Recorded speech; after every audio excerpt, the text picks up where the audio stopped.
Magandang umaga po sa inyong lahat. Ako nga po pala si Salama Abdullah.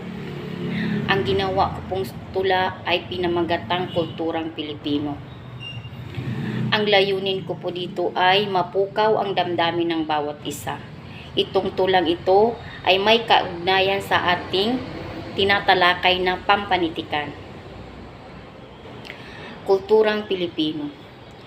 Ika'y tanglaw ng kabutihan, ilaw ng katanyagan, ika'y nakaukit sa puso't isipan, ika'y salamin ng kasaysayan.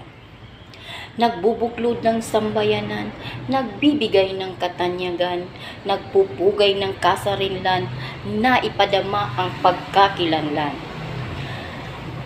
Kami may paninindigan, kanino may naririyan, kapag kailangan kung nasa katwiran.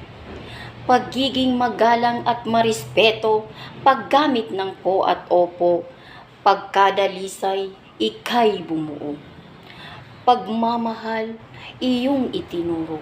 Kultura ng salinlahi, kilalanin ng mga bayani, kami ay mananatili, kilalanin ka at ibahagi. Pag-ibig sa iyo ay maipakita, pagkat ikaw ay pamana, pairalin sa isip at puso at sa gawa. Patnubayan po tayo ng poong may likha. Maraming salamat!